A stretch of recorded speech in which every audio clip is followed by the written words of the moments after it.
చేయటం జరిగింది. అన్ని పచ్చి నిజాలు చెప్పారు, ఉన్నదన్నట్టు చెప్పారు. ఇప్పుడు గౌరవ ముఖ్యమంత్రి గారు బడ్జెట్ గురించి మాట్లాడతారు.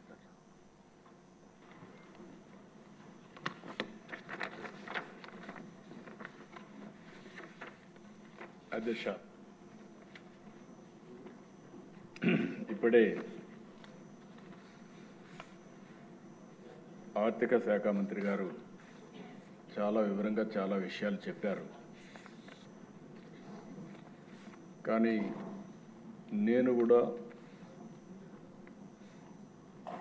ఈ సభ ద్వారా గత ప్రభుత్వం చేసినటువంటి విధ్వంసం, నేటి రాష్ట్ర పరిస్థితులు, ప్రభుత్వ నిర్ణయాలు ఏ విధంగా ముందుకు పోతున్నాం,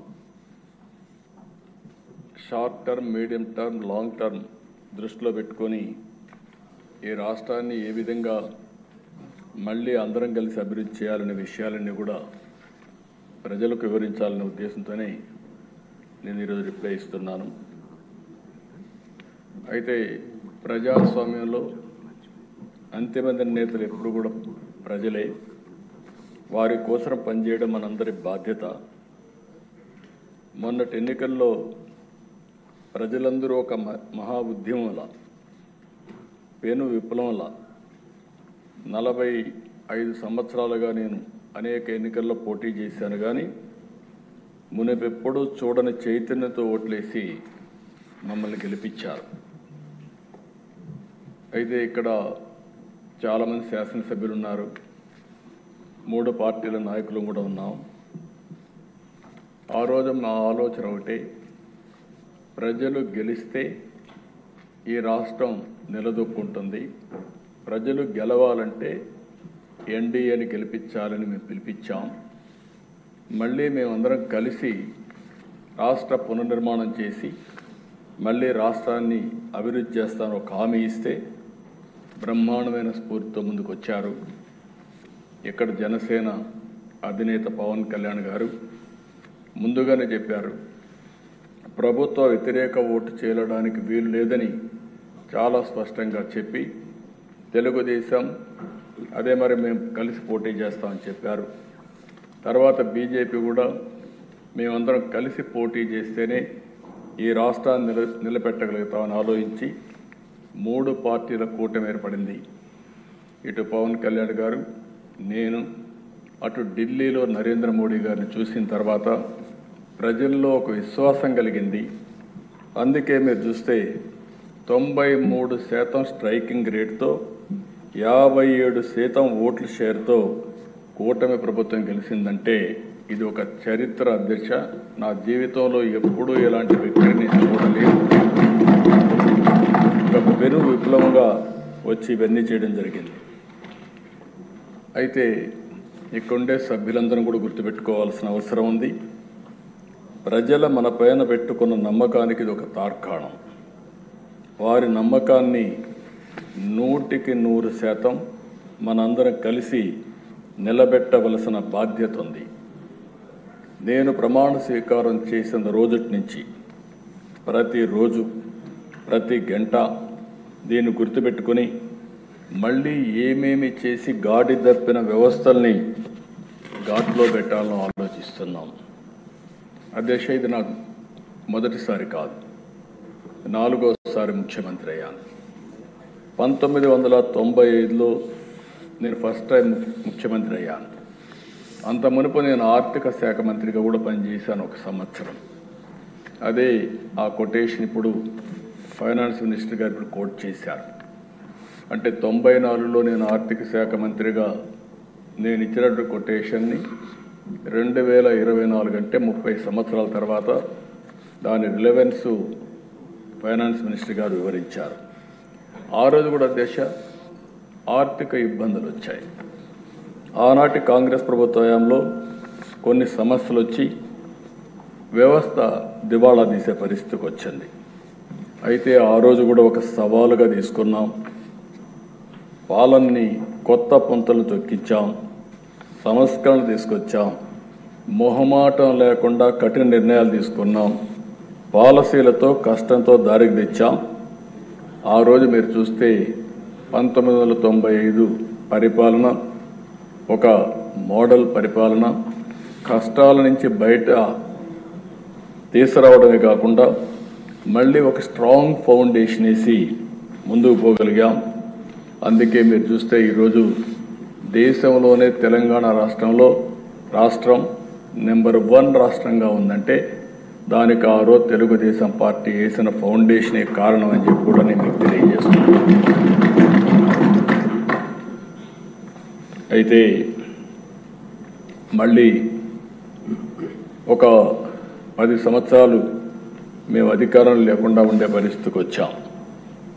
2014 విభజన జరిగిన తీరు మనలందరినీ కూడా చాలా కలత చెందేట్టుగా చేసింది. చాలా ఇబ్బందులు పడ్డాం. నాకైతే ఆ రోజు చాలామంది ఆదాయం అంతా హైదరాబాద్లో వస్తుంది, ఈ రాష్ట్రానికి ఆదాయం లేదు, కనీసం పెన్షన్లు వస్తాయా, లేకుంటే మా జీతాలు సకాలంలో వస్తాయా, అభివృద్ధి ఏమవుతుందని భయపడిన రోజులు.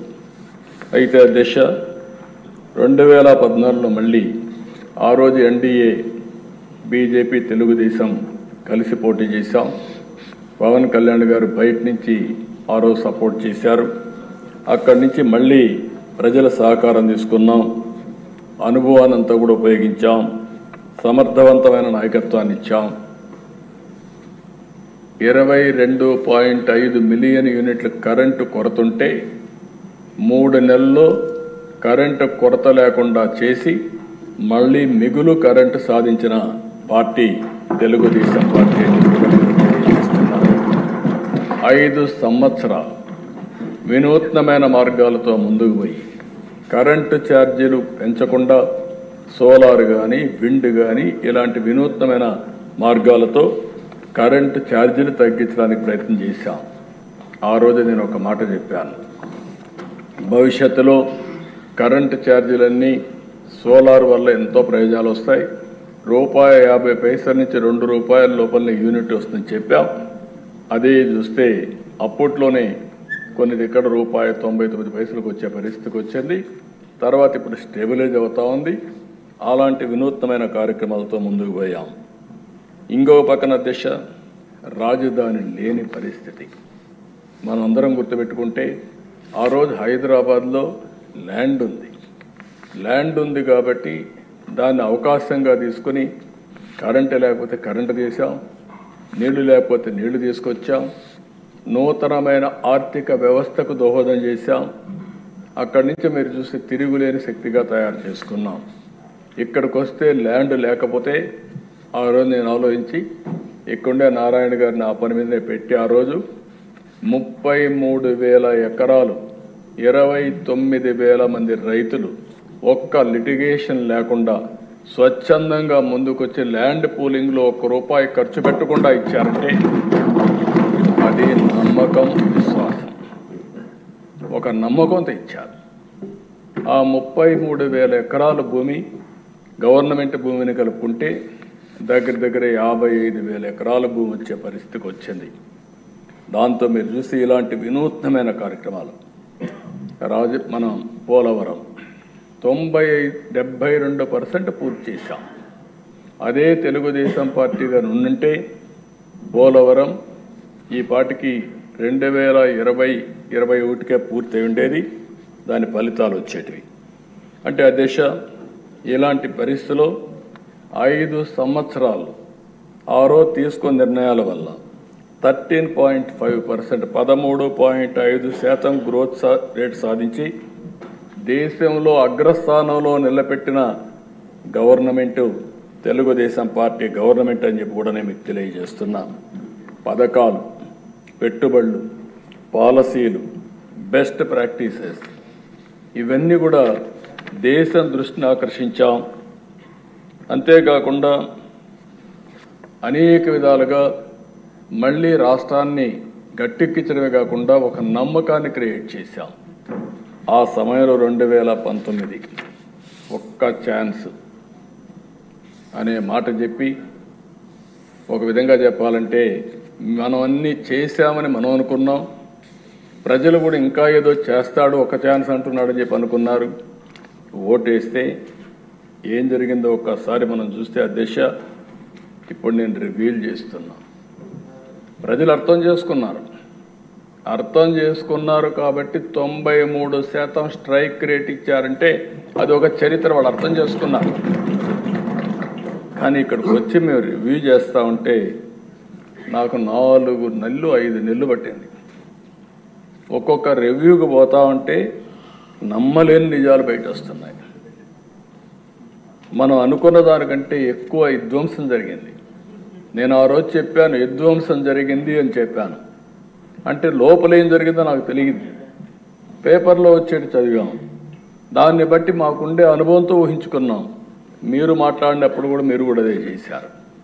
ఇక్కడుండే పార్టీలు కూడా అదే ఆలోచించాం. అందరం కలిసి ఆందోళన తెలియజేశాం. మనమైతే ఎక్కడికక్కడ అడిగాం, వైట్ పేపర్స్ అడిగాం. కడాన అకౌంట్స్ మనకిమ్మంటే మనకిచ్చే పరిస్థితి లేదు. గవర్నమెంట్ జీవోలు, ఆన్లైన్లో ఉండే జీవోలు కూడా పెట్టకుండా చేసే పరిస్థితికి వచ్చారు. కడాన మనకివ్వకపోతే పోయారు, కానీ సిఏజీకి కూడా ఇవ్వలేదు. అంటే అధ్యక్ష, మనం ఆలోచించుకోవాల్సింది, సిఏజీ అనేది ఒక రాజ్యాంగబద్ధమైన సంస్థ.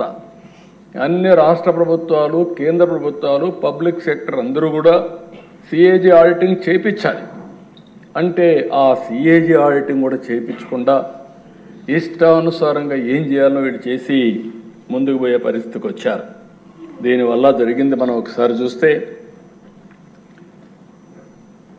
ఈ రాష్ట్రంలో విభజన వల్ల జరిగిన నష్టానికంటే ఈ 5 సంవత్సరాలు నష్టం ఎక్కువ జరిగింది. విధ్వంసం, అరాచక, అసమర్థ, చీకటి పాలనలో రాష్ట్రం 30 సంవత్సరాలు వెనక్కి పరిస్థితికి వచ్చింది.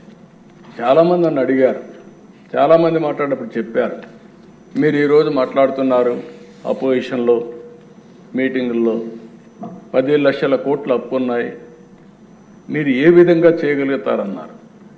అంటే నేను ఒకటే చెప్పాను అధ్యక్ష, ఏ విధంగా చేయగలుగుతారని మీరు అంటున్నారు. 40 సంవత్సరాలుగా నేను రాజకీయాల్లో ఉన్నా. అందరికంటే ఎక్కువ సమయం నాకు ముఖ్యమంత్రి ఇచ్చే అవకాశం ఇచ్చారు, ప్రజలు బ్లెస్ చేశారు. ఈరోజు ప్రజల కష్టాల్లో ఉంటే నేను పారిపోవడానికి సిద్ధంగా లేను. తిరిగి ఈ రాష్ట్రాన్ని పునర్నిర్మాణం చేయడానికి అడుగడుగు పనిచేస్తాం, కష్టపడి పనిచేస్తాం, సాధిస్తామని ఆ రోజు చెప్పారు. రికార్డులో మీరు చూస్తే నాకు అవగాహన లేక కాదు, 1-2 విధ్వంసాలు కాదు, అరాచకాలు, విధ్వంసం, బ్రాండ్ ఏపీ దెబ్బతినడం, మొత్తం దెబ్బతినే పరిస్థితికి వచ్చింది. అధికారం అంటే మేము ఒకటే ఆలోచించాం, ఇది ఒక బాధ్యత. అధికారంలో ఉన్న ప్రతిపక్షంలో ఉన్న ఎప్పుడూ ప్రజాపక్షంలోనే పనిచేశాం, ప్రజల కోసమే పనిచేశాం. ఈరోజు అధికారం ప్రజలకు సేవ చేసే అవకాశంగా తీసుకున్నాం. అంటే మళ్ళీ ఈ అధికారాన్ని ఉపయోగించి భవిష్యత్ తరాలకు మంచి భవిష్యత్తు అందించే విధానాలకు శ్రీకారం చుడతామని చెప్పి కూడా నేను మీకు తెలియజేస్తున్నా. కానీ ఇవన్నీ మనం ఆలోచిస్తే ఈరోజు గత ప్రభుత్వం చేసిన విధ్వంసం, దోపిడీ, వినూత్నమైన రీతిలో దోపిడీ చేశారు. నేను ఎప్పుడు కూడా కలలో కూడా ఊహించాల రాజకీయ నాయకులు ఈ విధంగా దోపిడీ చేసి తప్పించుకోగలుగుతారని నా జీవితంలో ఎప్పుడు ఊహించలేదు. అంత దోపిడీ జరిగే పరిస్థితి వచ్చింది. ఎక్కడ చూసినా ఎవడికి దొరికింది వాళ్ళు దోచుకునే పరిస్థితికి వచ్చారు. ఇంకో పక్క కక్ష సాధింపు, వ్యవస్థలన్నీ ఒక తప్పుడు పని చేయాలంటే వ్యవస్థలుంటే ఇమ్మీడియట్గా బయట వచ్చేస్తాయి. కాబట్టి వ్యవస్థనే నాశనం చేస్తే మనం అందులో ఏం చేసినా మనకేమీ తెలియదనే ఉద్దేశంతో అన్ని వ్యవస్థలు నాశనం చేశారు. ప్రజాధనాన్ని దుబారా చేసే పరిస్థితికి వచ్చారు. వ్యవస్థల దిశ మొత్తం నిర్వీర్యం అయిపోయినాయి. మామూలు 1-2 వ్యవస్థలు కాదు, అన్ని వ్యవస్థలు నిర్వీర్యం అయిపోయే పరిస్థితి వచ్చింది. 5 ఏళ్ల పాలనలో వాళ్ళు చేసిన తప్పులు, అప్పులు, పాపాలు, నేరాలు రాష్ట్రానికి శాపంగా మారాయి. ఆ రంగం ఈ రంగం అని కాదు, ఏ శాఖలో చూసినా సర్వం అస్తవ్యస్తం చేశారు. అసమర్థ పాలన, అభివృద్ధి నిరోధక నిర్ణయాలు, ప్రజా సంపద దోపిడీ, పన్నుల బాదుడు, స్కాముల కోసమే స్కీములు, అస్తవ్యస్త ఆర్థిక నిర్వహణలో రాష్ట్ర చరిత్రలో ఎప్పుడూ జరగనటువంటి నష్టం జరిగింది. ఒక ఉదాహరణకు ఒక 10 విషయాలు మాత్రం మీ దృష్టికి తీసుకొస్తున్నా, రాష్ట్ర ప్రజల దృష్టికి తీసుకొస్తున్నా. రాష్ట్ర రాజధాని నిర్మాణం నిలిపేశారు, బ్రాండ్ని నిర్వీర్యం చేశారు. ఆ రోజు ప్రపంచమంతా చర్చించారు. అమరావతి ఒక కొత్త నగరం వస్తూ ఉంది, ఈ దేశానికి కొత్త నగరాలు అవసరం, అలాంటి నగరాల కోసం అమరావతి వచ్చినప్పుడు ఇది ప్రపంచంలోనే ఒక మేటైన నగరంగా తయారవుతుందని చెప్పి అందరూ ఆశించే పరిస్థితికి వచ్చారు. ₹1 ఖర్చు పెట్టాల్సిన అవసరం లేదు. కానీ ఏం చెప్పారు? ఆ దేశం 1,00,000 కోట్లు కావాలి, ఎక్కడ డబ్బులు ఉన్నాయన్నారు. నేను ఆ రోజు కూడా చెప్పాను, ఈ ప్రాజెక్టు డబ్బుల కంటే కూడా సెల్ఫ్ ఫైనాన్సింగ్ ప్రాజెక్ట్ ఇది. అక్కడ 10,000 ఎకరాలు దగ్గర భూమి ఉంది, అది అమ్ముకుంటే ఫేజ్డ్ మేనర్లో ఈ రాజధాని కట్టుకోవచ్చు చెప్పే పరిస్థితికి వచ్చాం. వినకుండా చేసే పరిస్థితికి వచ్చారు. జీవనాడి పోలవరాన్ని ఎన్నోసార్లు చెప్పాను, ఆంధ్రప్రదేశ్ జీవనాడి పోలవరం పూర్తి చేసుకుని నదుల అనుసంధానం చేయగలిగితే ఈ రాష్ట్రానికి కరువు అనే పరిస్థితి రాదు. ఇది మనం చేయాల్సిన బాధ్యత ఉంది. విభజన జరిగింది, పోలవరాన్ని నేషనల్ ప్రాజెక్టుగా పెట్టారు, పూర్తిగా కేంద్రం పూర్తి చేస్తామని హామీ ఇచ్చారు.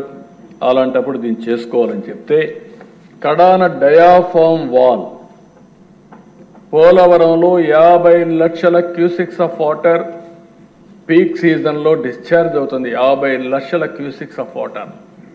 దేశంలో ఏ ప్రాజెక్టుకి ఇంత నీళ్ళు ఇంత వరద వచ్చే సమస్య లేదు. అలాంటి ప్రాజెక్టులో ఏజెన్సీని మార్చి అదే మరిగా ఆఫీసర్లను మార్చి వర్షాలు వస్తే గాలి వదిలిపెట్టారు. దాంతో వర్షాలు వచ్చాయి, మొత్తం డయాఫామ్ వాళ్ళు కొట్టుకోకపోతే 2 సంవత్సరాలు పట్టించుకోలేదు. ఎప్పుడు పోయిందో తెలియదు వీళ్ళకు. తర్వాత సెంట్రల్ గవర్నమెంటు దానిపైన ఐఐటి హైదరాబాద్ నేస్తే వాళ్ళు చాలా స్పష్టమైన రిపోర్ట్ ఇస్తే దానికి కూడా వితండవాదం మొదలుపెట్టే పరిస్థితికి వచ్చారు. ఇంకొక పక్కన దేశ ప్రభుత్వ టెర్రరిజంతో ఉపాధి ఉద్యోగ అవకాశాలు పూర్తిగా గండిపడ్డాయి. ఈ రాష్ట్రంలో ఉండే పరిశ్రమలు వేరే రాష్ట్రానికి పారిపోయే పరిస్థితికి వచ్చారు. పెట్టుబడులు పెడతామని వచ్చే వాళ్ళు వెళ్ళిపోయే పరిస్థితికి వచ్చారు. ఇంకొక పక్క విద్యుత్ రంగం వీళ్ళు మాట్లాడుతున్నారు. 1,29,000 కోట్ల రూపాయల నష్టం వచ్చే పరిస్థితి వచ్చింది. ఒక్క ఉదాహరణ సోలార్ విండ్.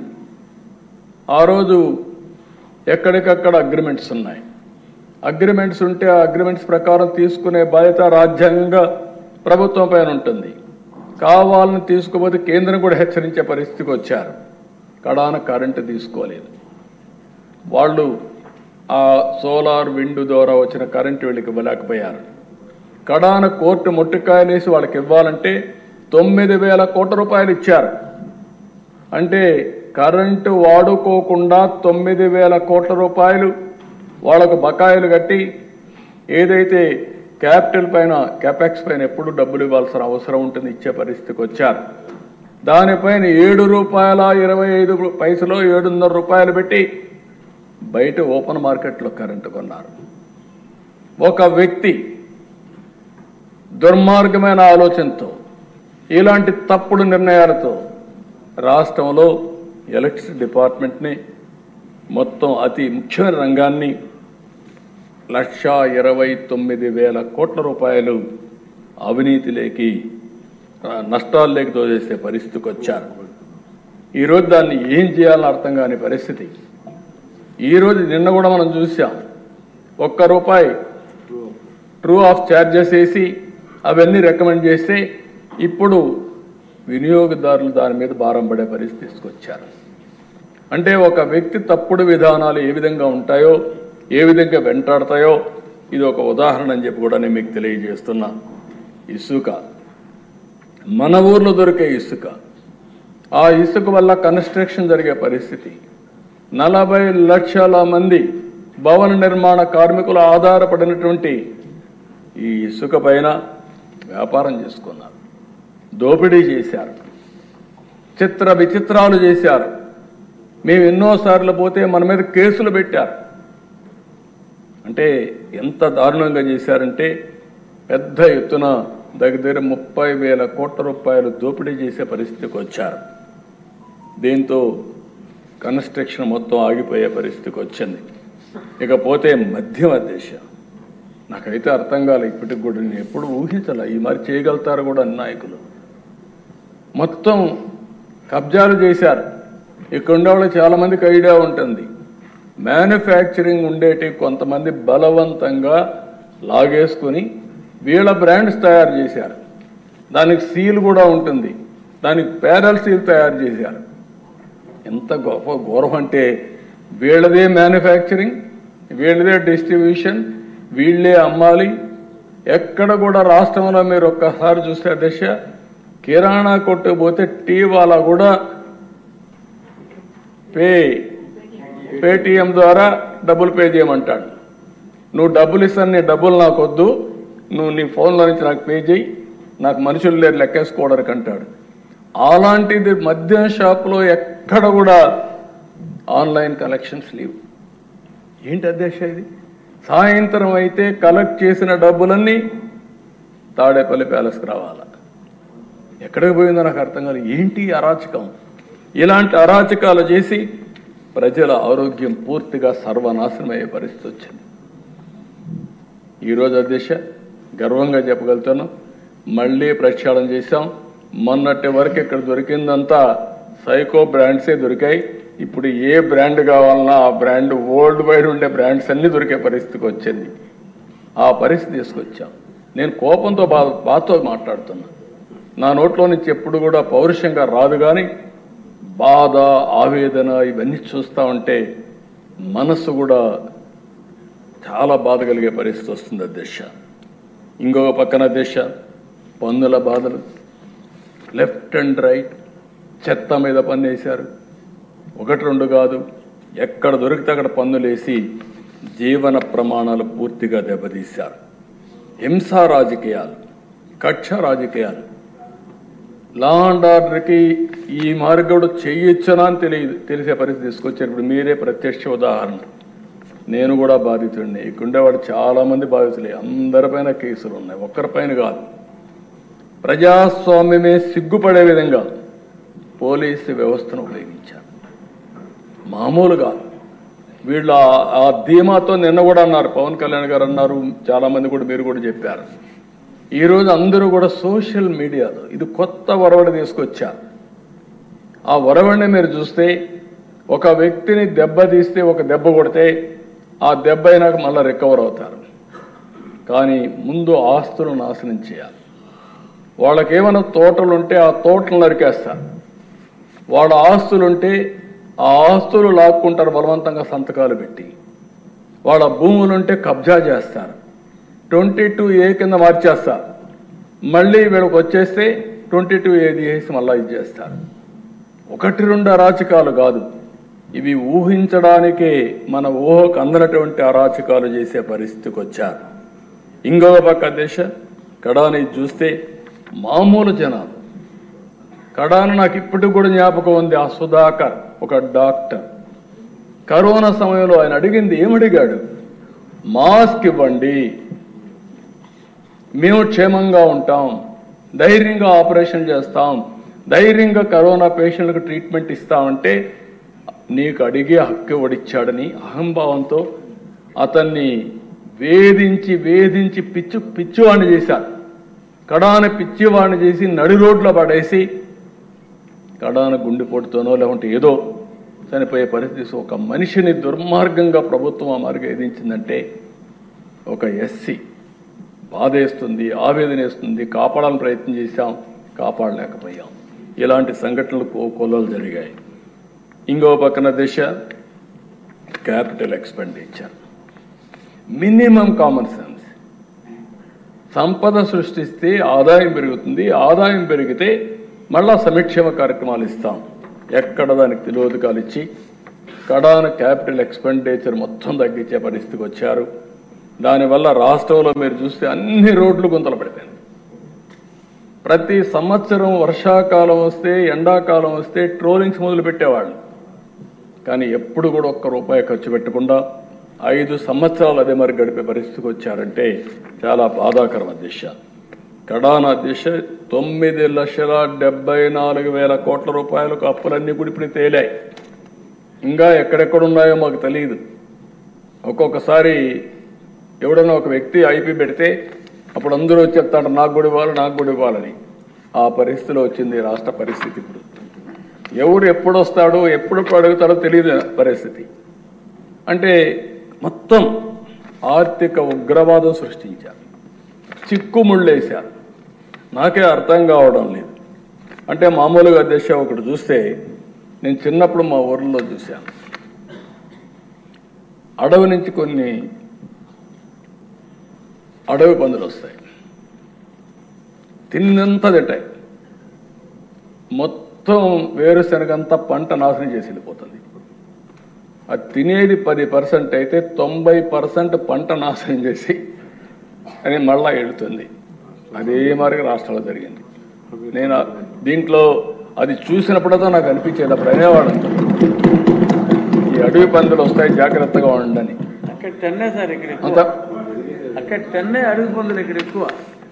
ఆ అడవి పందుల కంటే అవకాశాలు కూడా పోయాయి. అక్కడ మళ్ళా పంట వేసుకునే అవకాశం ఉండేది, ఇప్పుడు పంట వేసుకోవడానికి కూడా అవకాశం లేని పరిస్థితి. బ్రాండ్ పోయింది, మళ్ళీ మన దగ్గర డబ్బులు లేవు, పెట్టుబడులు పెట్టాలంటే సమస్య. మామూలుగా కాదు అధ్యక్ష, ఇలాంటి జరిగే పరిస్థితికి వచ్చింది. ప్రజలను నమ్మి ఓటేస్తే, విశ్వసించి ఓటేస్తే ఇంత దుర్మార్గంగా ప్రవర్తించగలుగుతారంటే కూడా చాలా బాధేస్తుంది. సంపద సృష్టించేదానికి ఉపయోగపడే ఒక్క పని కూడా చేయలేదు. అన్ని రంగాల్లో తిరోగమనంలోకి వెళ్ళిపోయినాయి. సంపద సృష్టించి ఆటోమేటిక్గా వచ్చే ప్రాజెక్టులు కూడా నాశనం చేసే పరిస్థితికి వచ్చారు. పెట్టుబడులు పెడతామని వస్తే తరివేశారు. పెట్టుబడులు పెట్టాలంటే నమ్మకాలు పోయినాయి. కడాన అధ్యక్ష మీరు ఒకసారి ఆలోచిస్తే కొంతమంది అన్నారు, ఈసారి ఎన్డీఏ మీరందరూ గెలవకపోతే మాకేదో 1 ఎకరా 2 ఎకరాల భూములు ఉన్నాయి, ఇది కూడా అమ్మేసుకొని మేము వెళ్ళిపోతాం అనే పరిస్థితికి వచ్చారు. అంటే ఎంత ఫ్రస్ట్రేషన్లో ఉన్నారో ఇది ఒక ఉదాహరణ.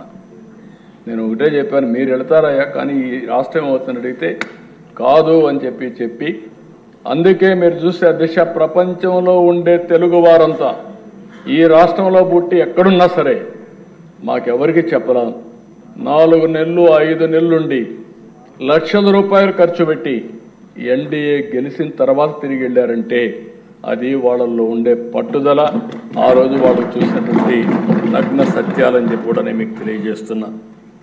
అధ్యక్ష 431 కోట్లతో రిషికొండ ప్యాలెస్ నిన్నే విజయకుమార్ రాజు గారు చెప్పారు, విష్ణుకుమార్ రాజు గారు చెప్పారు 430 కోట్ల రూపాయలు. నాకే కళ్ళు తిరుగుతున్న ఆ బిల్డింగ్ చూస్తే ఒక నాయకుడి మారి చేయగలుగుతామా? ప్రభుత్వ ధనంతో ఎన్ని చేయగలుగుతామా? ప్యాలెస్లు కట్టగలుగుతామా? ఒకప్పుడు చూసామా అధ్యక్ష తాజ్మహల్ కట్టాడని, సరే అది ఒక ఇది.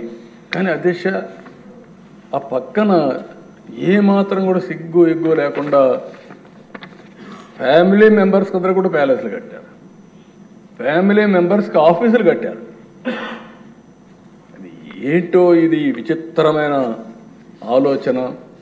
అదే మరి అక్కడ చూస్తే 7 బ్లాక్స్ కట్టారు. మొత్తం పర్యావరణాన్ని పూర్తిగా విధ్వంసం చేశారు.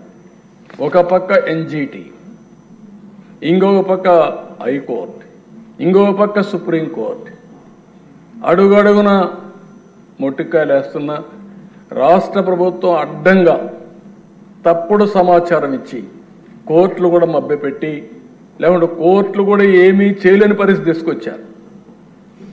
కడాన మనం చూస్తే ఆ ప్యాలెస్ కట్టుకున్నారు కానీ ఆ ప్యాలెస్ దగ్గర కూడా పోయే పరిస్థితి లేకుండా చేసుకునే పరిస్థితికి వచ్చారు.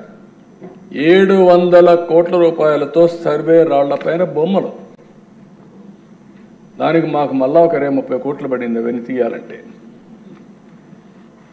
అదే మార్గ అధ్యక్ష ఎక్కడ చూసినా వీళ్ళ ఇష్ట ప్రకారం రంగులేశారు. కోర్టు ఆదేశాలతో మళ్ళా వందల వేల కోట్ల రూపాయలు ఖర్చు పెట్టి ఆ రంగులని తీయడానికి ఖర్చు అయ్యే పరిస్థితి వచ్చింది. 400 కోట్ల రూపాయలతో ప్రకటనలు వాళ్ళ పేపర్కే ఇచ్చుకునే పరిస్థితికి వచ్చారు. కడాన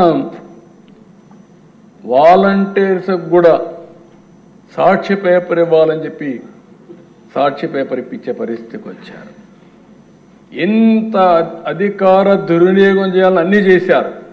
కడాన ఒక 500 కోట్ల రూపాయలు ఖర్చు పెట్టుంటే ఈ గుంతలన్నీ పూడ్చే పరిస్థితి వచ్చేది. దానికి మనసు రాల, దీనికి మాత్రం డబ్బులన్నీ తగిలేసే పరిస్థితికి వచ్చారు. కడాన దిశ సోషల్ మీడియా సైకోలు తయారు చేశారు. డబ్బులు డిజిటల్ కార్పొరేషన్లో పే చేస్తారు, ఆర్మీని తయారు చేస్తారు. ఆ ఆర్మీని తయారు చేస్తే కడాన్ నా మీద నీ మీద అందరి మీద పెట్టారు, కానీ కడాన కన్న తల్లి పైన కూడా పోస్టర్స్ పెట్టే పరిస్థితికి వచ్చారు. అధ్యక్ష పోస్ట్ చేసే పరిస్థితికి వచ్చారు. ఆయన శీలాన్ని కూడా శంకించే విధంగా ఏమనాలండి, మనుషుల జంతువులని అడుగుతున్నా. మళ్ళా సిగ్గు లేకుండా మాట్లాడుతున్నారు. ఈరోజు ఎక్కడికక్కడ మాట్లాడుతున్నారు.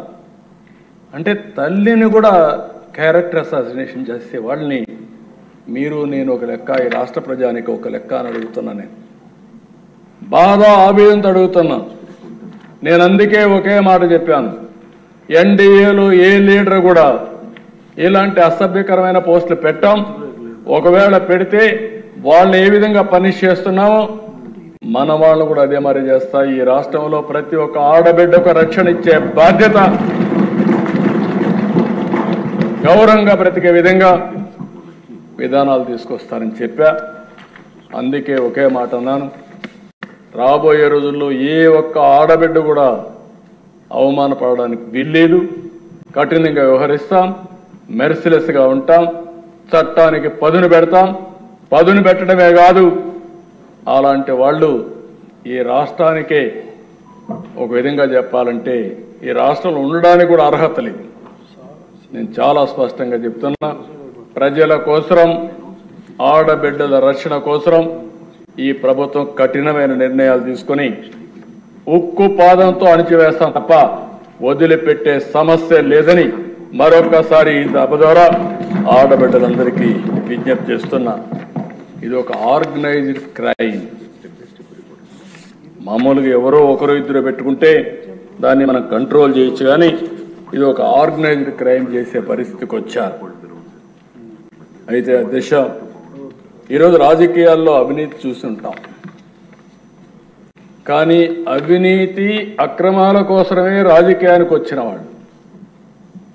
ఇది ఒక పెద్ద ప్లానింగ్ అధ్యక్ష. 45 ఏళ్ళైంది మా పార్టీ. ఇంతవరకు మాకు పేపర్ లేదు, టీవీ లేదు.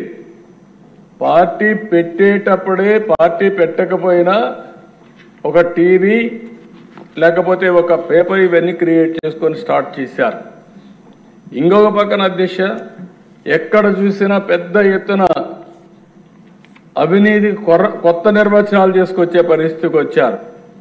ఇవన్నీ చేసి రాష్ట్రంలో మీరు చూస్తే రైతు బజార్లని, తహసీల్దార్ ఆఫీసుల్ని, కొన్ని హెల్త్ సెంటర్లని తాకట్టు పెట్టారు. ఇంకో పక్క మద్యం నిషేధిస్తామని చెప్పి 5 ఏళ్ళలో చేసేస్తున్నామని చెప్పి మద్యం పైన వచ్చే ఆదాయాన్ని 25 సంవత్సరాలు తాకట్టు పెట్టి దాంట్లో డబ్బులు తీసుకొచ్చే పరిస్థితికి వచ్చారు. 25,000 కోట్లు తీసుకొచ్చే పరిస్థితికి వచ్చారు. ఏమన్నాను అడుగుతున్నా. అంటే ఎక్కడికి పోయిందో అర్థం కాని పరిస్థితి వచ్చింది. కేంద్రం ఇచ్చిన నిధులన్నీ దారి మళ్ళించారు. పేదలకు చెందవలసిన పథకాలు చాలా వరకు గండి కొట్టే పరిస్థితికి వచ్చారు. ఈరోజు మీరు చూస్తే అధ్యక్ష, ఇంత మునిపే మినిస్టర్ గారు చెప్పారు, ఆ డబ్బులు కానీ వచ్చుంటే మళ్ళీ మనకు కేంద్రం ఎప్పుడు కూడా డిఫరెంట్ స్కీమ్స్కి డిఫరెంట్ పందాలు డబ్బులు ఇస్తారు. ఈరోజు నరేగా ఉంది, 90% కేంద్ర నిధులు వస్తాయి, మంది 10% వస్తుంది. ఇందులో 70% లేబర్కి ఇవ్వాలి, 30% మెటీరియల్ కాంపోనెంట్కి ఇచ్చుకునే అవకాశం ఉంటుంది. దీన్ని ఎంత, ఇది డిమాండ్ డ్రివన్ ప్రోగ్రామ్. మనం ఎంత ఉపయోగించుకుంటే అంత ముందుకు పోతాం. ఈ కార్యక్రమాన్ని ఉపయోగించుకొని గత ప్రభుత్వంలో లోకేష్ గారు పంచాయతీరాజ్ మినిస్టర్గా ఉంటే 24,000 కిలోమీటర్లు సిమెంట్ రోడ్లు వేయగలిగారు. 5 సంవత్సరాలు ఏం చేశారు? ఎక్కడికి పోయినాయి ఈ డబ్బులు? ఏమైపోయినాయి ఈ డబ్బులు అడుగుతున్నాను సమాధానం చెప్పి. ఇప్పుడు అదే పవన్ కళ్యాణ్ గారు వచ్చిన తర్వాత 4,500 కోట్ల రూపాయలతో 30,000 పనులు సంక్రాంతికి పూర్తి చేస్తామని చెప్పే పరిస్థితికి వచ్చారంటే అది నాటికి నేటికి వ్యత్యాసం అని చెప్పి కూడా నేను మీకు తెలియజేస్తున్నా. ఇంకో పక్కన దిశ జల్ జీవన్ మిషన్ ఒక ఉదాత్తమైన కార్యక్రమం. ఇది కేంద్ర ప్రభుత్వం కార్యక్రమం తీసుకున్నారు. ప్రతి ఒక్క ఇంటికి కొళ్ళాయి ద్వారా నీళ్లు ఇవ్వాలి, ట్యాప్ ద్వారా నీళ్లు ఇవ్వాలి. దీనికి 45% కేంద్రం ఇస్తుంది, 45% రాష్ట్రం పెట్టుకోవాలి, 10% బెనిఫిషరీ పే చేయాలి. దీనివల్ల ఎక్కడైతే సస్టైనబుల్ సోర్స్ ద్వారా ఎక్కడైతే నీళ్లుంటాయో ఎప్పటికీ అలాంటి రిజర్వాయర్స్ నుంచి తీసుకోవాలని చెప్పి పెట్టారు. ఇది కానీ వచ్చుంటే నీటి సమస్య పరిష్కారం అయ్యేది, కంటామినేషన్ ఉండేది కాదు. ఈస్ట్ గోదావరి వెస్ట్ గోదావరి ఉంది, చేపల చెరువులు వచ్చాయి, నీళ్లు తాగడానికే అవకాశం లేని పరిస్థితి వచ్చింది. అలాంటప్పుడు గోదావరి నీళ్లు తీసుకొచ్చి ఇంటింటికి ఇచ్చుంటే ఈ సమస్య పూర్తిగా పరిష్కారం అయ్యేది. అలాంటిది యూపీ చూస్తే, ఉత్తరప్రదేశ్ చూస్తే 1,00,000 కోట్ల రూపాయలు వాళ్ళు ఖర్చు పెట్టి ఈ కార్యక్రమాన్ని పూర్తి చేసుకునే పరిస్థితికి వచ్చారు.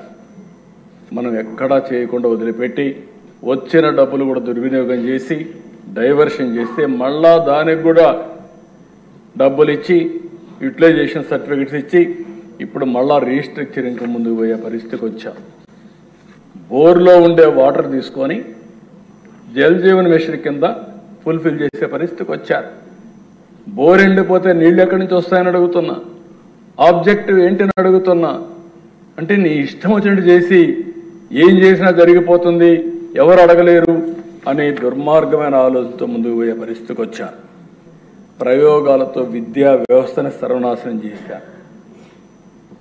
ఒక జీవో తీసుకొచ్చారు, 4 కిలోమీటర్లు ఇది పెట్టి 1, 2, 3 పెట్టి ఇవన్నీ డివైడ్ చేసి కడాన డ్రాప్ అవుట్స్ విపరీతంగా పెరిగే పరిస్థితికి వచ్చింది.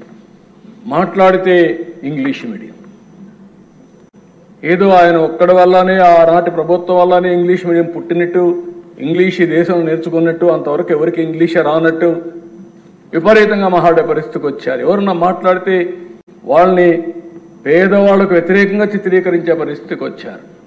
ఇంగ్లీష్ మీడియం అనేది నువ్వు నేను చెప్పేది కాదు. బ్రిటిష్ వాళ్ళు పోతూ 100 సార్లు చెప్పాను, పోతూ ఇంగ్లీష్ వదిలిపెట్టిపోయారు.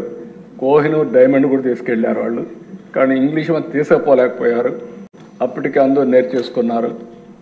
అయితే ఇంగ్లీషు మనకు మ్యాథమెటిక్స్లో స్ట్రాంగ్ కాబట్టి ఈరోజు ఐటీ ద్వారా ప్రపంచాన్ని శాసించగలుగుతున్నామంటే అది భారతీయుల శక్తి, తెలుగు వాడి శక్తి అని చెప్పి కూడా నేను మీకు తెలియజేస్తున్నా. చిన్న చూపుతో వైద్య శాఖని, నిర్లక్ష్యంతో ఇరిగేషన్ని, వ్యవసాయ రంగాల్ని, ఒక రంగం ఇంకొక రంగం అని కాదు అన్ని రంగాల్ని సర్వనాశనం చేశారు. కడాన మీరు చూస్తే అధ్యక్ష మాట్లాడితే ఎక్కడ అప్పు ఉంది 10 కోట్లు, మేమేదో తప్పు చెప్పామని మాట్లాడుతున్నారు. మంత్రి గారు చాలా స్పష్టంగా చెప్పారు. నేను ఇప్పుడే చెప్తున్నా, మీరు చూస్తే అధ్యక్ష గవర్నమెంట్ డెట్ 4,38,728 కోట్లు, పబ్లిక్ అకౌంట్ లయబిలిటీస్ అంటే ఉద్యోగస్తుల డబ్బులు కూడా మొత్తం వీళ్ళు తీసుకొని వాడేసే పరిస్థితికి వచ్చారు, 80,914 కోట్లు. కార్పొరేషన్స్ డెట్ 2,48,677 కోట్లు. సివిల్ సప్లైస్లో అప్పు 36,000 కోట్లు. డ్యూ టు పవర్ సెక్టర్లో వాళ్ళకి ఇవ్వాల్సింది 34,267 కోట్లు.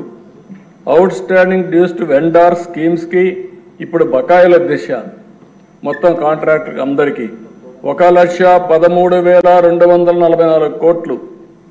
అదే మరి ఉద్యోగస్తులకు ఇవ్వాల్సింది ఇమీడియట్గా 21,980 కోట్లు.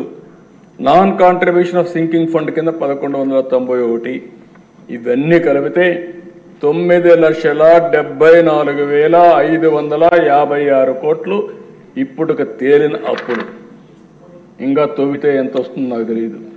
నేను ముందే చెప్పా, ఓసారి దివాలా తీసామంటే అందరూ వస్తారు, మాది కూడా ఉందని. కానీ అది చెప్పడం లేదు కాబట్టి గుమ్మడంగా ఏం చేయాలో చేసే పరిస్థితికి వచ్చాం. ఇది కాదని ఎవరన్నా అంటే రండి, లెక్కలు చూపిస్తా. ఆ లెక్కలు చూసిన తర్వాత గుంజీలు పెట్టిస్తా. ఆశ అనుకోవద్దండి, ప్రజా జీవితాన్ని దుర్వినియోగం చేయొద్దండి. పిల్ల చేస్తూ వద్దు. లెక్కలు లెక్కలే. ఈ లెక్కల్ని ఎవ్వరూ ఏమీ చేయలేరు. గవర్నమెంట్ దగ్గర మీరు అకౌంట్ దాచిపెట్టారు. ఈరోజు మేము ఏది కూడా దాపరికం లేదు. అందుకే అన్ని జీవోల్ని ఆన్లైన్లో పెట్టి, అది కూడా కేబినెట్ నిర్ణయం చేసి అన్ని జీవోల్ని మేమిచ్చిన జీవోలే కాకుండా గడచిన ప్రభుత్వంలో దాచిపెట్టిన చీకటి జీవోలను కూడా ఈరోజు మేము అప్డేట్ చేసే పరిస్థితికి వచ్చాం. అవి కూడా ఆన్లైన్లో పెట్టాం. అధ్యక్ష, దీనివల్ల ఏం జరిగిందని మీరు చూస్తే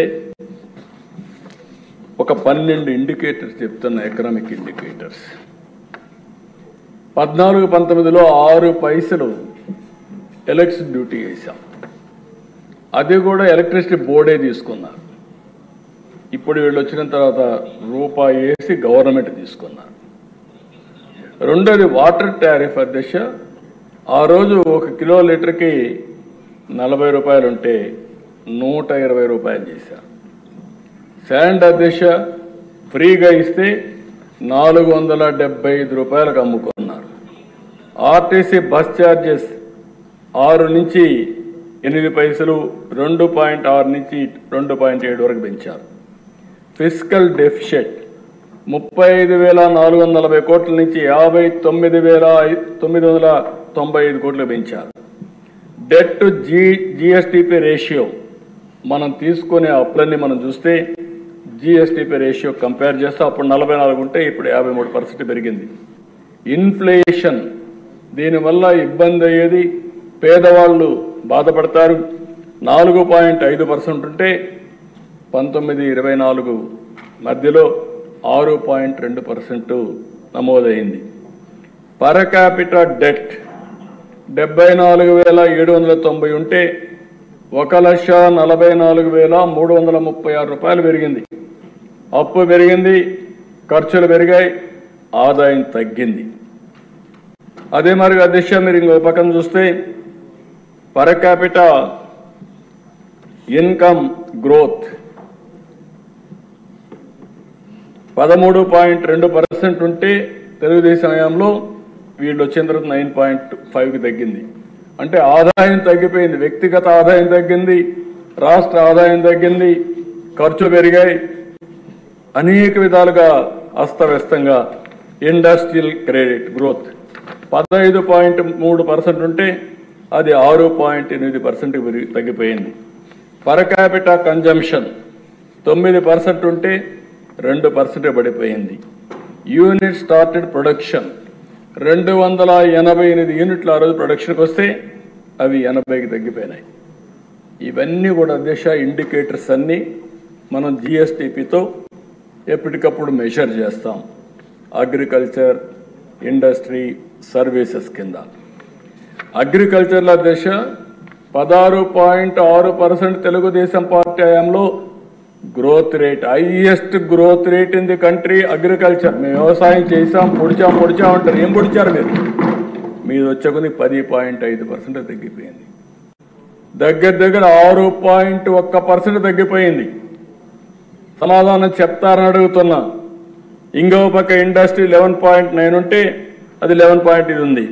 సర్వీసెస్ 11.9 ఉంటే 10.2 పడిపోయింది. మొత్తం అగ్రికల్చర్ కానీ అన్ని కలిపి అధ్యక్ష ఓవరాల్గా 13.5% గ్రోత్ రేట్ 5 సంవత్సరాలు. వీళ్ళు వచ్చిన తర్వాత 10.6% తగ్గింది. అంటే ఈ 2.9% 3% తగ్గితే దీని ఇంపాక్ట్ 5 సంవత్సరాల్లో రాష్ట్రానికి వచ్చే గ్రోత్ రేట్ 6,94,000 కోట్ల రూపాయలు తగ్గిపోయింది. ఇంకో పక్క రాష్ట్రానికి వచ్చే ఆదాయం 13.5% పెరుగుంటే 76,195 కోట్ల రూపాయల అదనపు ఆదాయం వచ్చేది. 76,000 కోట్ల రూపాయలు వస్తే ఎన్ని సంక్షేమ కార్యక్రమాలు చేయొచ్చునో అది ఒక ఉదాహరణ మాత్రం. ఇంకో పక్కన మీరు చూస్తే అధ్యక్ష, జిఎస్టిపి తెలంగాణ ఆంధ్రప్రదేశ్ ఎప్పుడు కంపేర్ చేసేవాడిని. హైదరాబాద్ అక్కడికి వెళ్ళింది, వాళ్ళకి ఆదాయం ఎక్కువ ఉంది, ఇక్కడ జనాభా ఎక్కువ ఉన్నారు. ఈ జనాభా కారణంగా జీవన ప్రమాణాలు పెరగాలంటే ఆదాయం పెరగాలని ఆలోచించి ఎప్పటికప్పుడు ముందుకు పోయేవాళ్ళం. అందుకని 2018-19లో జిఎస్టిపి తెలంగాణ ఆంధ్రప్రదేశ్ కంపేర్ చేస్తే ఆంధ్రప్రదేశ్ 17,000 కోట్ల రూపాయలు అదనంగా వచ్చే పరిస్థితి తీసుకొచ్చాం. అదే సమయంలో 23-24 వచ్చే కొందికి ఆంధ్రప్రదేశ్ తెలంగాణ కంపేర్ చేస్తే తెలంగాణ 62,000 కోట్ల రూపాయలు మనకంటే ఎక్కువ ఉంది. 17,000 కోట్ల రూపాయల ఆదాయం ఎక్కువ, జిఎస్టిపి ఎక్కువ ఉండేది. 62,000 కోట్ల రూపాయలు తెలంగాణకు ఆదాయం ఎక్కువ వచ్చే పరిస్థితి వచ్చిందంటే, జిఎస్టిపి వచ్చే పరిస్థితి వచ్చిందంటే సమాధానం చెప్పే ధైర్యం ఉందని అడుగుతున్నా. ఇది మీ అసమర్థత కాకపోతే ఏంటి, మీ అరాచకం కాకపోతే ఏంటి, మీ అవినీతి కాకపోతే ఏంటి అని అడుగుతున్నా. ఇంకో పక్కన దిశ పర్ క్యాపిటల్ ఇన్కమ్ తెలంగాణకు ఆంధ్రప్రదేశ్ కంపేర్ చేసుకుంటే 18-19లో తెలంగాణ ఆంధ్రప్రదేశ్ అప్పటికే 55,000 రూపాయలు తక్కువ ఉంది మనకు. అంత మునుపు ఇంకా ఎక్కువ ఉండేది, తగ్గించుకుంటూ వచ్చాం. తెలంగాణ జనాభా తక్కువ, ఆదాయం ఎక్కువ. ఆంధ్రప్రదేశ్ జనాభా ఎక్కువ, ఆదాయం తక్కువ. అందుకనే మనం ఎక్కడికక్కడ చేసుకుంటూ వస్తే 55,000 రూపాయలు వ్యత్యాసం తీసుకొచ్చాం. ఈరోజు అధ్యక్ష 23-24 1,14,000, 55,000 డబుల్ కంటే ఎక్కువ అయిపోయింది. అంటే వీళ్లే కానీ ఉండుంటే ఇంక ఈ రాష్ట్రం మనం ఊహించిన పరిణామాలకు వెళ్ళిపోయి ఉండేది. అంటే ఒక తలసరి ఆదాయం పెరగలేదు, జిఎస్టిపి పెరగలేదు, వ్యవసాయం అభివృద్ధి కాలేదు, అప్పులు తెచ్చారు. ఏం చేశారంటే నేను బటన్ నొక్కానంటే బటన్ నొక్కడం ఆన్సర్ అని అడుగుతున్నా. బటన్ నొక్కితే వాళ్ళకి ఏమన్నా వచ్చిందా అని అడుగుతున్నా. ఖర్చులు పెరిగాయి. ఇంకో పక్క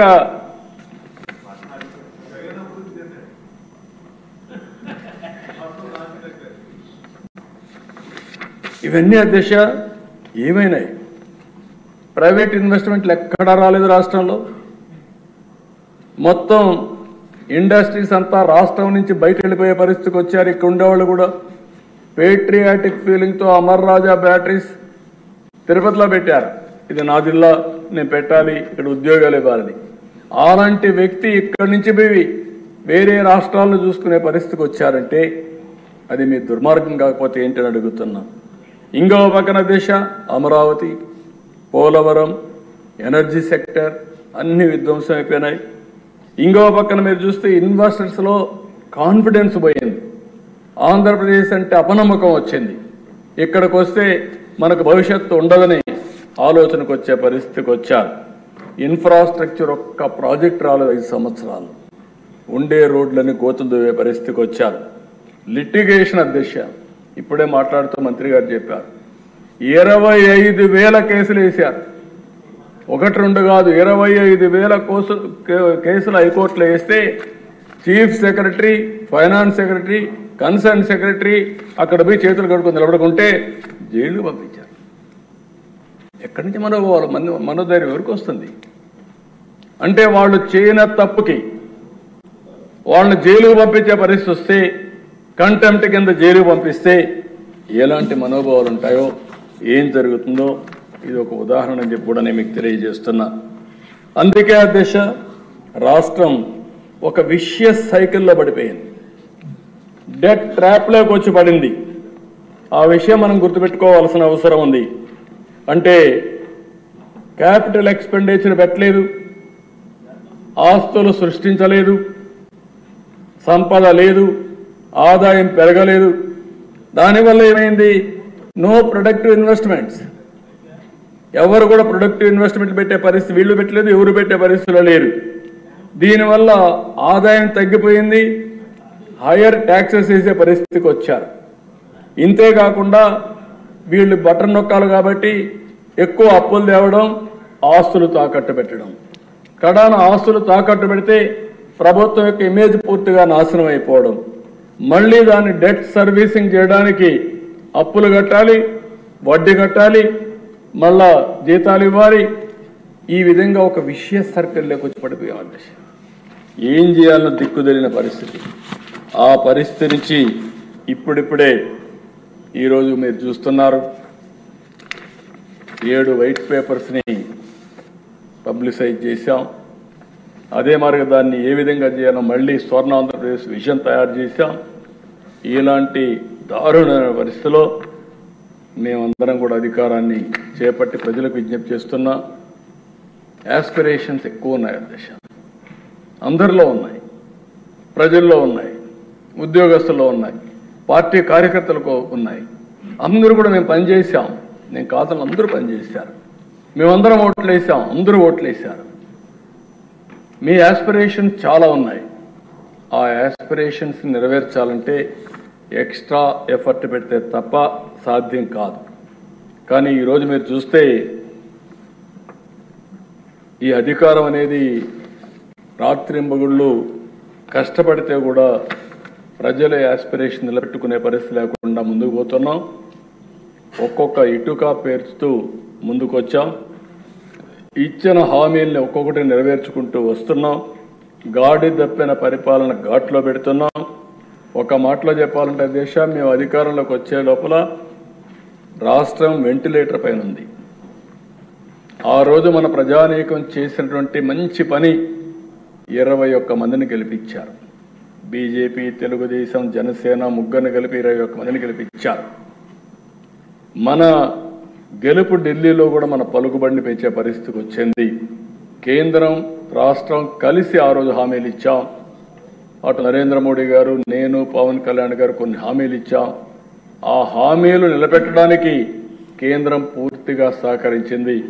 ఆ సహకారం లేకపోతే ఈ రాష్ట్రం ఏమయ్యేదో నేను కూడా ఒకసారి ఆలోచిస్తే, నేను ఒకవేళ అనుభవం ఉన్నా చేయగలుగుతానా లేదా అని ఆలోచించినప్పుడు చాలా సమస్య అయ్యేది. అలాంటి సమస్య నుంచి వెంటిలేటర్ నుంచి పైకి తీసాం. అధ్యక్ష ఆ విషయం గుర్తుపెట్టుకోవాలి అందరం. అయిపోయిందని నేను చెప్పడం లేదు.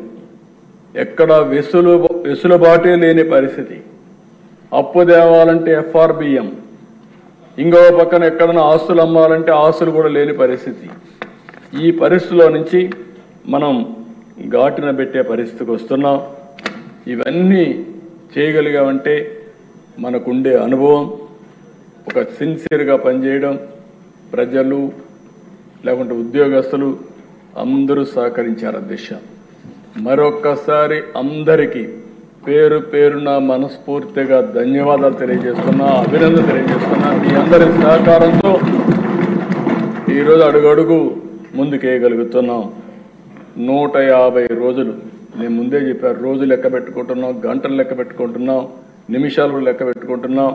150 రోజులు ఎన్నో పథకాలు, కార్యక్రమాలు, నిర్ణయాలు, పాలసీలు. నేను ఒకే మాట చెప్తున్నాను, నా దగ్గర డబ్బులు లేవు కానీ నూతనమైన ఆలోచనలు ఉన్నాయి. ఒక మంచి ఆలోచన ప్రపంచాన్నే మారుస్తుంది. అలాంటి ఆలోచనలతో ముందుకు వద్దాం. మళ్ళీ సంపద సృష్టిద్దాం, పేదరిక నిర్మూలన చేద్దాం, ఉపాధి అవకాశాలు కల్పిస్తామని ముందుకు పోతున్నాం. ఈరోజు అందుకనే మీరు చూస్తే నిన్ననే 6 బెస్ట్ పాలసీలు తీసుకొచ్చాను. ఏ రాష్ట్రంలో ఇచ్చిన ఇన్సెంటివ్స్ కంటే అదనంగా ఇచ్చాం. అదే సమయంలో ఈ 6 పాలసీల్లో ఒకప్పుడు ఈజ్ ఆఫ్ డూయింగ్ బిజినెస్ అంటే కాదు, స్పీడ్ ఆఫ్ డూయింగ్ బిజినెస్. అవసరమైతే అడ్మినిస్ట్రేషన్ పరిగెత్తిస్తాం, పనులు చేపిస్తాం, చేస్తామని పెట్టాం. దీనివల్ల ఆదాయం వస్తుంది. వచ్చిన ఆదాయంతో వాళ్ళకి సబ్సిడీ ఇన్సెంటివ్స్ ఇస్తాం. దీనివల్ల మనకు వాళ్ళకు ఉద్యోగాలు వస్తాయి, కొంత ఆదాయం మనకు కూడా వస్తుంది. ఆ ఆదాయంతో సంక్షేమ కార్యక్రమాలు చేసే పరిస్థితి వస్తుందని చెప్పి కూడా నేను మీకు తెలియజేస్తున్నా. 5 సంతకాలు పెట్టాను. ఫస్ట్ డే ఒక రెవల్యూషన్ నిర్ణయాలు చేశాం. పేదల సేవలో అధ్యక్ష 64,50,000 మంది దగ్గర 1వ తారీఖునే పింఛన్లు ఇస్తున్నాం. అదే సమయంలో 1వ తారీఖునే జీతాలు ఇస్తున్నాం. ఇప్పుడు 4 నెలల నుంచి ఎక్కడ కూడా మొదటి తారీఖున జీతాలు ఇవ్వలేదని కానీ పెన్షన్ ఇవ్వలేదని కానీ ఎక్కడ ఒక ఫిర్యాదు లేకుండా చేస్తున్నాం. 4,000, 6,000, 10,000, 15,000 4 స్లాబుల కింద హ్యూమన్ యాంగిల్లో సంవత్సరానికి 33,000 కోట్ల రూపాయలు పింఛన్లు ఇచ్చే ఏకైక రాష్ట్రం భారతదేశంలో ఆంధ్రప్రదేశ్ రాష్ట్రం. ధనిక రాష్ట్రాలు ఉన్నాయి, ఇంత ఇవ్వడం లేదు. మనలో సగం కూడా ఇవ్వడం లేదు. 64 లక్షల కుటుంబాలను ఆదుకునే పరిస్థితికి వచ్చాం. అదే తెలుగు ఎన్డీఏ మానవతా దృక్పథంతో పనిచేస్తున్నాం అని చెప్పి కూడా నేను మీకు తెలియజేస్తున్నా. అన్నా క్యాంటీన్లు కూడా నాశనం చేశారు. అంటే పేదవాడికి మధ్యాహ్నం భోజనం తింటే ఉదయం ఇంటికాడ ఇబ్బందుల్లో ఉండి బయట వచ్చేస్తే కడాన అన్నా క్యాంటీన్ పోతే 5 రూపాయలు బ్రేక్ఫాస్ట్ వస్తే ఇలాంటివి కూడా నాశనం చేసే పరిస్థితి వస్తే ఈరోజు 200కు పైన పెట్టారు. ప్రతి ఒక్క నియోజకవర్గానికి కనీసం ఒక అన్నా క్యాంటీన్ పెట్టే బాధ్యత ఈ ప్రభుత్వం తీసుకుంటాం. పేదవాళ్ళకు అన్నం పెట్టే కార్యక్రమానికి ఎక్కడ కూడా అంతరాయం ఉండదని చెప్పి కూడా నేను మీకు తెలియజేస్తున్నా. ఇంకో పక్కన అధ్యక్ష కొత్త మద్యం పాలసీ ఇక్కడ కూడా చాలా స్పష్టంగా చెప్తున్నా. ఇసుక పాలసీ తీసుకొచ్చాం. అందరినీ కూడా విజ్ఞప్తి చేస్తున్నా, మీ నియోజకవర్గాల్లో మీరు ఈ పాలసీల్ని సమర్థవంతంగా అమలయ్యే బాధ్యత శాసనసభ్యులు కూడా తీసుకోవాల్సిన అవసరం ఉంది. వైఎస్ఆర్ కాంగ్రెస్ పార్టీ అయితే దీన్ని కూడా సెపటైజ్ చేయాలని చూస్తారు, ఎన్ని విధాల అడ్డంకులు క్రియేట్ చేయాలని చూస్తారు. కానీ ఇక్కడ మాత్రం నో టాలరెన్స్. ఆ విషయంలో చాలా స్పష్టంగా ఈ ప్రభుత్వం ఉన్నాం. ఇలాంటి విషయాల్లో మాత్రం మనం అందరం కూడా ప్రజల మనోభావాల ప్రకారం పనిచేయాల్సిన అవసరం ఉంది. ఇంకో పక్కన అధ్యక్ష law and order, zero tolerance. దాంట్లో నేనేమాత్రం రాజీ లేదు. ఎవరైనా సరే ఈ రాష్ట్రంలో లా అండ్ ఆర్డర్ సమస్యలు క్రియేట్ చేయాలంటే రాజకీయ ముసుగులో నేరస్తులు వచ్చి నేరాలు ఘోరాలు చేయాలంటే ముందు రాజకీయ ముసుగు తీస్తాం, నేరస్తులను నేరస్తులుగానే ట్రీట్ చేస్తాం తప్ప వాళ్ళ పెద్ద మనుషులుగా కాదని చెప్పి కూడా నేను మీకు తెలియజేస్తున్నా. ప్రజలకు సెక్యూరిటీ ఇవ్వాల్సిన బాధ్యత మాది. లా అండ్ ఆర్డర్ మెయింటైన్ చేస్తాం, ఆడబిడ్డల శీలాన్ని కాపాడుతాం, ఆస్తుల్ని కాపాడుతాం, భద్రతకు భరోసా ఇస్తాం. అక్కడ ఏమాత్రం రాజీ లేదని మరొకసారి తెలియజేస్తున్నా. ఈరోజు వీళ్ళు ఇక్కడికి రాకపోవచ్చు, నేను చెప్పాల్సింది రాష్ట్ర ప్రజలకు చెప్పాల్సిన బాధ్యత మనకు ఉందని చెప్పి కూడా నేను మీకు తెలియజేస్తున్నా. ఇంకో పక్కన ఈరోజు దిశ జాబ్ ఫస్ట్, దీనికి అత్యుత్తమైన పాలసీలు తీసుకొచ్చాం. రేపు ఎన్నో టూరిజం కూడా తీసుకొస్తాం. 20 లక్షల ఉద్యోగ కల్పన ధ్యేయంగా పెట్టుకున్నాం. దీంతో ముందుకు పోతాం. ఇప్పుడే కేంద్రం నుంచి ఇచ్చిన నిధులు కానీ ఇవన్నీ పెట్టి అమరావతి పట్టాలెక్కిచ్చాం, పోలవరం పట్టాలెక్కిచ్చాం. రాబోయే 2 సంవత్సరాల్లో పోలవరాన్ని పూర్తి చేయాలని దృఢ సంకల్పంతో ఈ ప్రభుత్వం ఉంది. ఇంకా అన్ని మార్గాలు కూడా అన్వేషిస్తున్నాం. అవసరమైతే నదుల అనుసంధానం కూడా ఏ విధంగా చేయాలనో చేసి ఎప్పటికైనా సరే పోలవరం నుంచి గోదావరి పెన్నా, గోదావరి వంశధార టు పెన్నాగా నదుల అనుసంధానం జరిగితే ఈ రాష్ట్రానికి కరువు అనే మాట రాదు. ప్రతి ఒక్క ఎకరాకు నీళ్లు ఇచ్చే ఇది వస్తుంది. దక్షిణ భారతదేశంలో ఈ నదుల అనుసంధానం జరిగితే ఇదే మొదటి రాష్ట్రం అవుతుంది. దానికి దృఢ సంకల్పంతో ఉన్నాం, గట్టి సంకల్పంతో పనిచేస్తున్నాం. అది కూడా వర్కౌట్ చేస్తున్నాం అని చెప్పి కూడా నేను మీకు తెలియజేస్తున్నా. ఇంకో పక్కన దిశ ఏదైతే సూపర్ 6లో దీపం 2 ఇచ్చాం, దీన్ని కూడా రాబోయే 4 నెలలు ఎవరైతే గ్యాస్ కావాలో తీసుకుని వెసులుబాటు ఇచ్చాం. దాన్ని కూడా మేము ఆలోచిస్తున్నాం, కేంద్రంతో మాట్లాడుతున్నాం. ఒకవేళ వాళ్ళు డబ్బులు కూడా కట్టే పరిస్థితి లేకుండా ఇప్పుడైతే 48 అవర్స్లో వాళ్ళ అకౌంట్కి డబ్బులు పోతుంది. అట్లా కాకుండా వీలైనంత వరకు నేరుగానే ఇచ్చే ఏర్పాటు చేసుకుంటే మనమే ఆ డబ్బులు వాళ్ళకి ఇచ్చే అవకాశం వస్తుంది. దాన్ని కూడా వర్కౌట్ చేస్తున్నాం అని చెప్పి కూడా నేను మీకు తెలియజేస్తున్నా. గ్రామాల్లో పనులు, రోడ్ల మరమ్మతులు పెద్ద ఎత్తున చేపట్టాం. 150 రోజుల్లో లక్షల కోట్ల రూపాయలకు పెట్టుబడులకు మళ్ళీ శ్రీకారం చుడుతున్నాం. నేనేదో ఈరోజు అన్ని చేసామని చెప్పడం లేదు.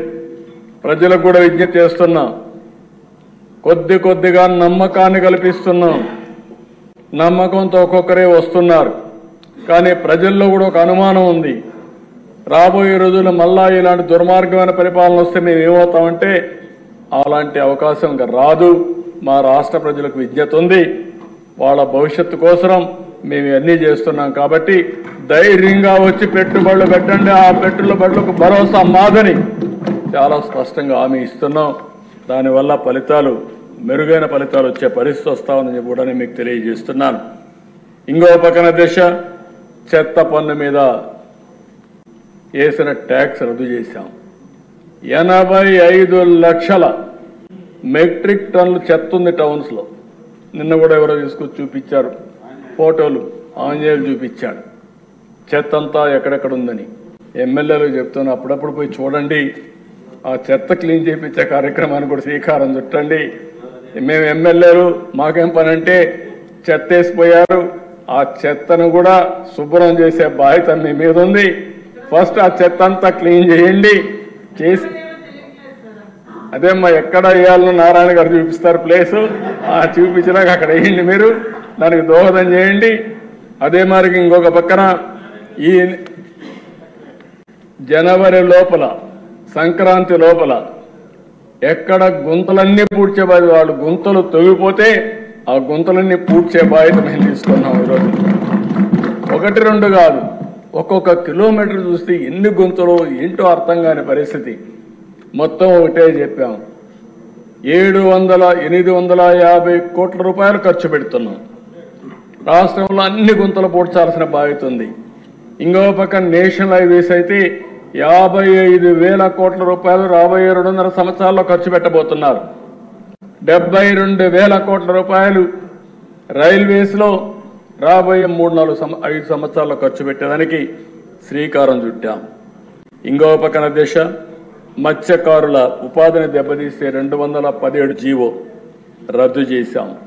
స్వర్ణకారుల కార్పొరేషన్ ఏర్పాటు చేశాం. గీత కార్మికులకు ఫస్ట్ టైం చరిత్రలో 10% మద్యం షాపులు రిజర్వ్ చేసిన పార్టీ తెలుగుదేశం పార్టీ, ఎన్డీఏ అని చెప్పి కూడా మీకు తెలియజేస్తున్నాను. అర్చకుల జీతాలు 10,000 నుంచి 15,000కు పెంచాం. దేవాలయాల్లో నాయీ బ్రాహ్మణుల వేతనాలు 15,000 నుంచి 25,000కు పెంచాం. దూప దీప నైవేద్యం కింద ఆలయాలకు ఆర్థిక సాయం 5,000 నుంచి 10,000కు పెంచాం. వేద విద్య చదివినటువంటి నిరుద్యోగ నేతకి 3,000 రూపాయలు నిరుద్యోగ వృత్తి ఇస్తున్నాం. చేనేతలకు జీఎస్టీ ఎత్తేసాం. గృహ నిర్మాణానికి అదనంగా 50,000 రూపాయలు సహాయం చేశాం. రైతులకు గత ప్రభుత్వం బకాయి పెట్టిన 1,674 కోట్ల రూపాయలు విడుదల చేశాం. 4,500 కోట్లతో గ్రామాల్లో మళ్లీ వెలుగులు తేవడానికి 30,000 పనులకు శ్రీకారం చుట్టాం. మళ్లీ రైతులకు సబ్సిడీతో డ్రిప్ పరికరాలు ఇస్తున్నాం. పాడి రైతులకు 90% రాయితీతో షెడ్లు కట్టిస్తున్నాం. రాజధాని రైతులు కౌలు రైతులకి 400 కోట్ల రూపాయల బకాయిలు చెల్లిస్తున్నాం. పోలీస్ శాఖని 100 కోట్ల రూపాయలు అదనంగా డబ్బులు ఇచ్చి వాళ్ళందరినీ కూడా స్ట్రీమ్లైన్ చేస్తున్నాం. కొప్పర్తి, ఓర్వకల్, కృష్ణపట్నం, నక్కపల్లి 4 ఇండస్ట్రియల్ కారిడార్స్ వస్తున్నాయి. దీనికి దగ్గర ఒక 10,000 కోట్ల రూపాయలు ఖర్చు పెడుతున్నాం. కర్నూలులో డ్రోన్ సిటీ ఏర్పాటు చేస్తున్నాం. 300 ఎకరాల భూమి ఇచ్చాం. విశాఖ రైల్వే జోన్ భూమి ఇవ్వకుండా కేంద్రం అనేక పర్యాలు చెప్పిన లెక్క చేయకుండా ఉంటే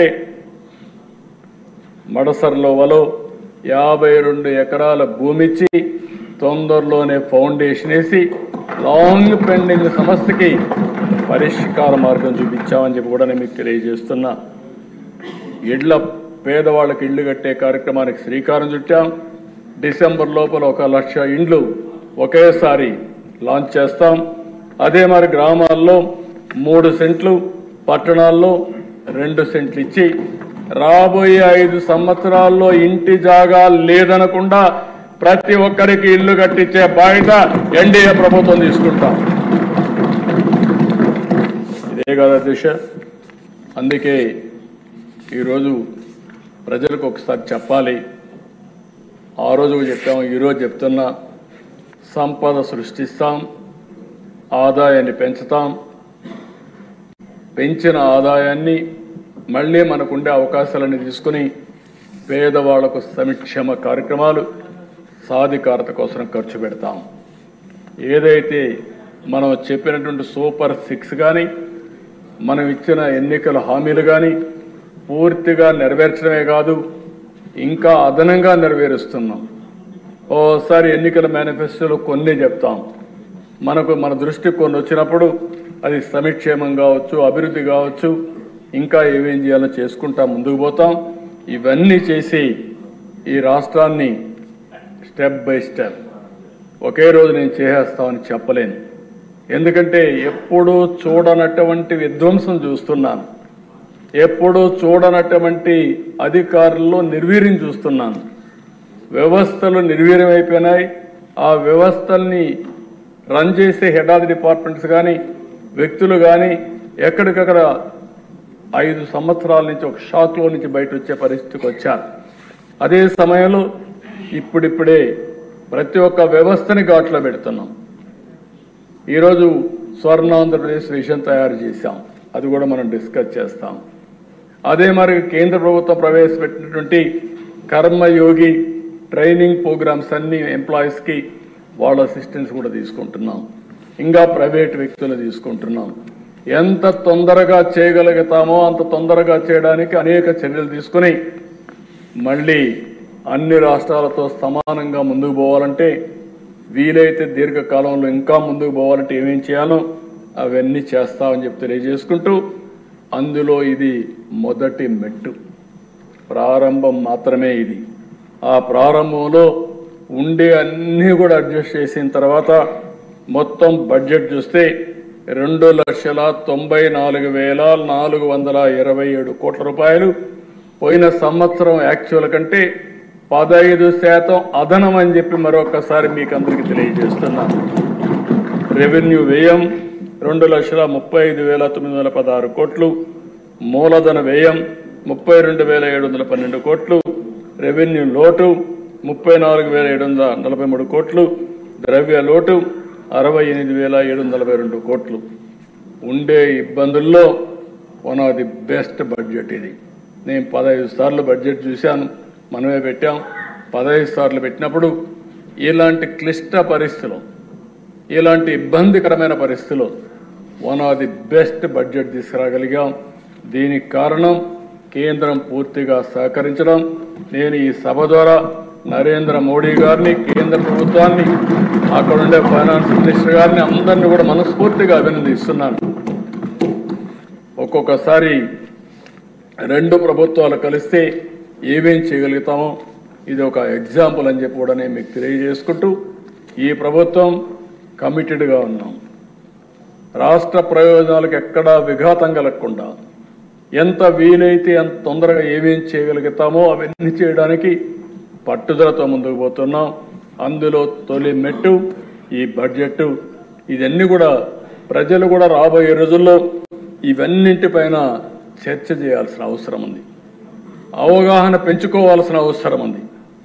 ఒక ప్రభుత్వం వల్ల, మంచి ప్రభుత్వం వల్ల వాళ్ళ జీవితాలు ఏ విధంగా మారతాయి, అదే ఒక దుర్మార్గమైన పరిపాలన వస్తే వాళ్ళ జీవితాలు ఏ విధంగా నాశనం అవుతాయి, ఒక మంచి ప్రభుత్వం వల్ల వాళ్ళ అవకాశాలు ఏ విధంగా మెరుగవుతాయి, ఒక చెడు ప్రభుత్వం వల్ల వాళ్ళ అవకాశాలు ఏ విధంగా కోల్పోతారనే విషయాలు కూడా ప్రజలు గుర్తుపెట్టుకోవాల్సిన అవసరం ఉంది, అధ్యయనం చేయాల్సిన అవసరం ఉంది, చైతన్యవంతులు కావాల్సిన అవసరం ఉంది. అది కూడా చేయమని చెప్పి కోరుకుంటూ, మరొక్కసారి ఈ అవకాశాన్ని ఇచ్చిన ప్రజలందరికీ మనస్ఫూర్తిగా ధన్యవాదాలు తెలియజేసుకుంటూ, ఇక్కడ మెంబర్స్ అందరూ కూడా పూర్తిగా సహకరించారు. ప్రత్యేకంగా నిండుగా కూర్చున్నారు, మీరు బాగా హుందాగా ఉన్నారు. కుర్చీ కూడా కళకళలాడుతూ ఉంది, నవ్వులతో ఆ సభ కూడా జరుగుతూ ఉంది. ఒక ఆహ్లాదకరమైన వాతావరణం వచ్చింది. ఇదే వాతావరణం ఎప్పుడూ ఇక్కడ బాధపడుతూనో భయపడుతూనో పనిచేయక్కర్లేదు. ఫ్రీగా స్వేచ్ఛగా పనిచేయడానికి అందరికీ అవకాశం ఉంటుంది. పని చేసుకునే వాళ్ళకి అవకాశం ఉంటుంది. పని దొంగలను మాత్రం భరతం పడతానే ఉంటాం. అక్కడ రాజీ లేదని చెప్పి మీకు తెలియజేసుకుంటూ ఈ అవకాశాన్ని ఇచ్చిన మీకు మనస్ఫూర్తిగా నమస్కారాలు. ధన్యవాదాలు. Thank you. ధన్యవాదాలు.